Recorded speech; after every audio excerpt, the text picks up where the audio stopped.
tous, comment allez-vous? Chez nous tout va bien. Aujourd'hui nous vous proposons des steaks avec une sauce dijonnaise.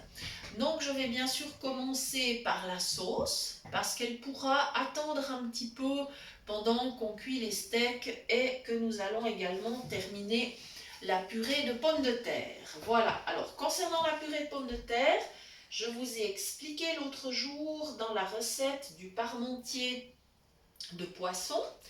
Voilà, maintenant je vais commencer ma sauce dijonnaise. J'ai dans la main 2 échalotes que j'ai épluchées. Donc maintenant ce que je fais, je coupe en 2 dans le sens de la longueur et je vais commencer à émincer. Je suis juste au-dessus de ma petite casserole, celle que j'utilise le plus souvent pour faire les sauces. C'est une casserole qui est pas très large, mais qui a des bords hauts. Comme ça nous permet de ne pas en mettre à côté quand on brasse. Voilà. Donc, ma petite échalote que je suis en train de couper finement. Et je vous rappelle bien sûr que si ça vous pose un problème de couper directement comme ça à la main, n'hésitez pas à prendre une planche. Travaillez toujours en sécurité. Voilà, donc ça va être une sauce assez relevée. Son nom, évidemment, explique déjà l'essentiel. Dijonnaise, vous vous doutez bien qu'il va y avoir de la moutarde. C'est quelque chose qu'on intégrera tout à l'heure dans la préparation. Voilà. Et pendant que j'émince, je vous explique pour les steaks. Donc nous avons vu l'autre jour, nous avons préparé des petites galettes de poulet et je vous ai expliqué au niveau de la poêle comment faire pour pouvoir d'abord mettre cuire bien sûr et ensuite tourner. Alors je vais vous expliquer avec les steaks. Normalement le steak il faut le saisir dans de l'huile bien chaude. Moi je vous dirais franchement que j'aime pas trop mettre la viande dans une poêle qui est brûlante parce que j'ai quand même un petit peu de souci de me brûler. Donc ma foi, si je suis toute seule et qu'il n'y a personne pour m'aider, je fais partir à froid, mais je mets la plaque à fond. Voilà, comme ça cuit quand même très rapidement. Puis ensuite, je prends mes 2 spatules, j'en glisse une sous le steak, l'autre j'appuie dessus, je tourne et puis comme ça mes steaks cuisent bien sûr des 2 côtés. Attention, par exemple le steak de bœuf c'est très bref comme cuisson. Voilà, puis comme ça a tendance à gicler, n'hésitez éventuellement pas à vous protéger avec les gants parce que c'est un petit peu dommage de se brûler les mains avec de l'huile chaude. Donc attention, s'il faut utiliser les gants. Et puis ce que je vous conseille aussi, c'est de ne pas mettre plus de 2 steaks à la fois dans votre poêle. Voilà, comme ça vous n'aurez pas trop de soucis. Vous en mettez un à 3 heures, un à 9 heures. Et puis ça sera hyper facile comme ça de gérer la cuisson. Vous saurez toujours où vous en êtes, lequel vous avez retourné ou pas. Voilà, donc je suis presque au bout avec mes petites échalotes. J'ai vraiment coupé très finement parce que bien sûr que le but après dans ma sauce, c'est que l'échalote soit bien fondante. Voilà. Donc je fais des petits morceaux. J'émince très finement. Après, il y a des hachoirs qui font ça très bien. Enfin voilà, vous utilisez la méthode que vous voulez.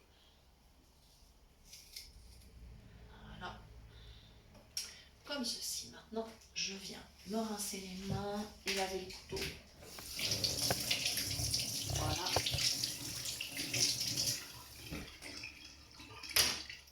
Et la prochaine étape, eh bien, c'est de mettre avec mes échalotes du vin blanc. Voilà. Donc pas de porc gras pour démarrer. C'est vraiment avec le vin blanc. Voilà, là c'est à l'oreille comme d'habitude. Voilà, raisonnable. La recette dit environ 1 décilitre. Donc, voilà. Ça veut dire, si jamais, si vous avez des verres à sirop de 2 décilitres, ça veut dire la moitié du verre.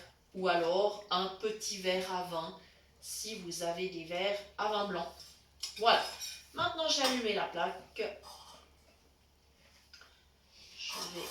Voilà, ouais, donc je vais laisser le manche dans ce sens. Alors, toujours attention que les manches des casseroles, là, ce que j'ai fait, j'ai laissé le manche au-dessus du plan de travail. Comme ça, si je bouge devant la cuisinière, j'aurai pas de risque de tout renverser. Voilà. Et je regarde avec mes mains sur le haut de la casserole, bien sûr, si je suis bien positionnée. Voilà, là apparemment je sens plus de chaleur autour, donc c'est bon, on est bien positionné. On ne met évidemment jamais les mains sur la table de cuisson. Voilà. Alors c'est vrai que c'est plus facile à positionner une casserole si vous avez du gaz, parce qu'automatiquement le feu est bien délimité.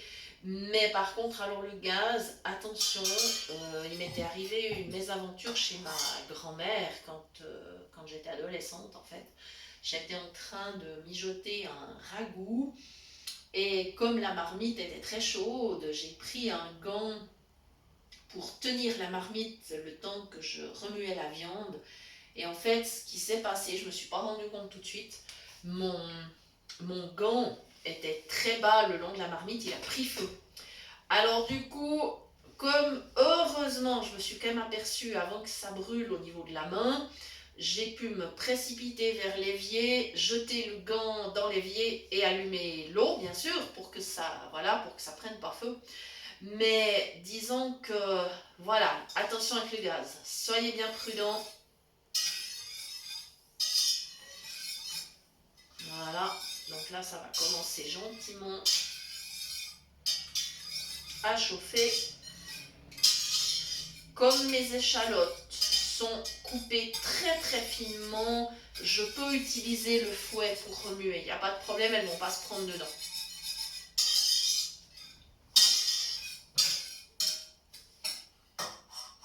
Voilà. Je vais profiter d'ajouter une cuillère à café de bouillon. Voilà, donc si vous avez du bouillon en cube, ce sera un bouillon cube, pas plus, ça suffira bien. Parce qu'après, on a encore la moutarde qui apportera beaucoup de goût et bien évidemment quand même aussi du sel. Alors attention, pas trop de bouillon. Voilà, une cuillère à café. Voilà, attention, je me positionne au-dessus de la casserole. Voilà, je vérifie que je suis bien sur le bord. Oui, c'est bon. Et je tourne ma cuillère à l'intérieur. Voilà. Comme ceci. Alors, attention parce que ça commence à... Vous entendez, ça chauffe pas mal déjà. J'ai baissé un petit peu le feu. Voilà.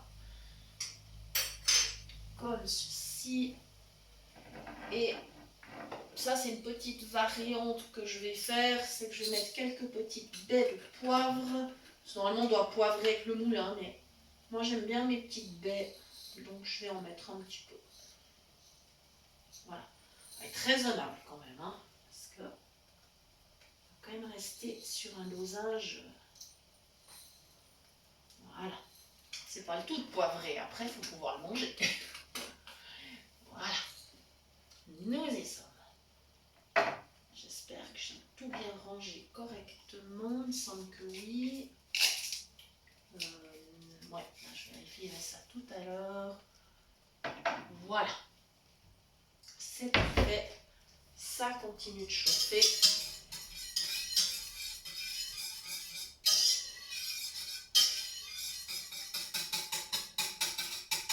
Voilà. Attention que le fouet ne devienne pas trop chaud, parce que mon fouet c'est un manche en fer. Donc je vais sortir du feu temporairement. Je vais sortir de la casserole, plus exactement. Je pose sur le plan de travail, parce que j'ai pas du tout envie de me brûler. Voilà. Maintenant, il faut que j'aille chercher peut-être mon petit couteau. Je vais voir au niveau de la crème.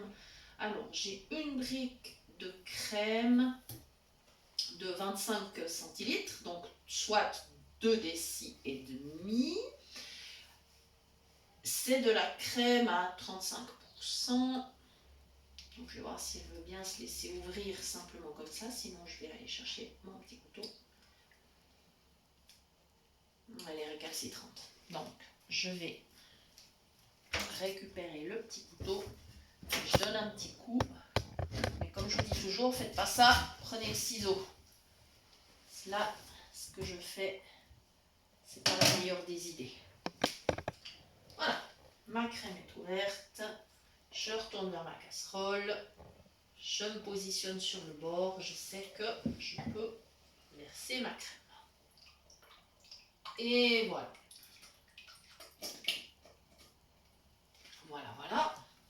J'en profite au passage pour jeter la brique de crème et pour laver le petit couteau. Voilà. Et bien sûr, me sécher les mains. Voilà. Parfait. Donc maintenant, je vais remonter un tout petit peu le feu. Voilà, pour que la crème puisse quand même chauffer. Et pendant que j'y suis, j'attrape le pot de moutarde.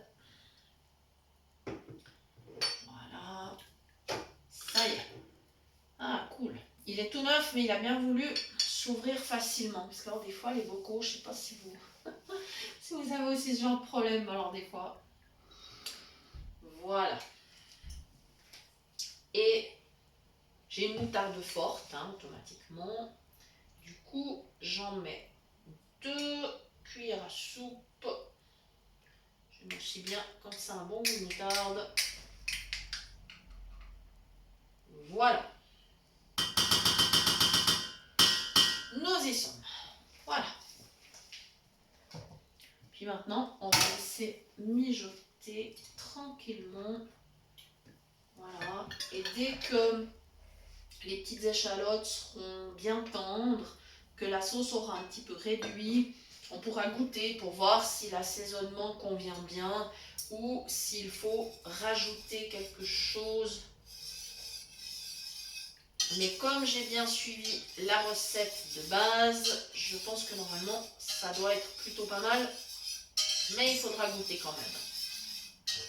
Voilà, d'ailleurs je remarque, là maintenant avec mon fouet, je remarque que les échalotes elles sont déjà en train de fondre. Donc ça sera bien agréable. Voilà, donc là aujourd'hui j'ai des steaks de bœuf, mais bien évidemment, si vous avez des steaks végétaux ou autres, il n'y a pas de problème, vous pouvez faire la sauce.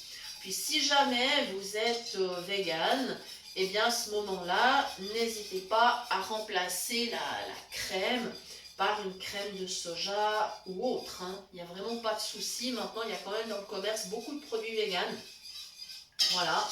Et évidemment que si vous êtes intolérant au lactose, eh bien, utilisez une crème sans lactose.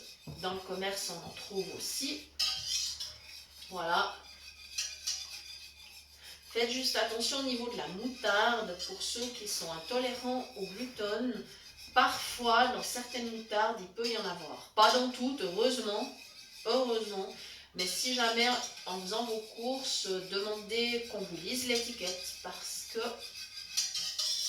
Ou alors, si vous la scannez peut-être avec votre téléphone, peut-être vous pourrez avoir les informations. Donc, attention. Mais... en général, avec la moutarde, le risque est limité, mais quand même. Voilà. Voilà, donc vous voyez, c'est une recette qui peut s'adapter. Voilà, si on est végétarien, vegan, intolérant au lactose et tout, on peut adapter, il n'y a aucun problème. C'est vraiment une recette pour tous. Voilà. Voilà, c'est en train de mijoter. Très bien. Très bien. Ok. Et bien voilà, il ne nous restera plus qu'à finaliser la purée, cuire les steaks à la dernière minute bien sûr, dès que la sauce sera prête. Et puis, ben moi il me reste à vous remercier d'avoir suivi la recette. J'espère que vous aurez beaucoup de plaisir à déguster ce plat. Je vous souhaite une excellente journée et je vous rappelle que vous pouvez toujours nous écrire à à l'adresse cuisinepratique@mail.ch pour toute demande de recette ou pour recevoir les liens des nouvelles vidéos. Et normalement, je dis bien normalement, le paramètre de la cloche a dû être réglé, donc vous devriez pouvoir l'activer. Si tel n'est pas le cas, faites-le nous savoir, soit sur notre adresse mail, soit dans les groupes, pas de problème. Je vous souhaite une très belle journée et un bon appétit. Merci.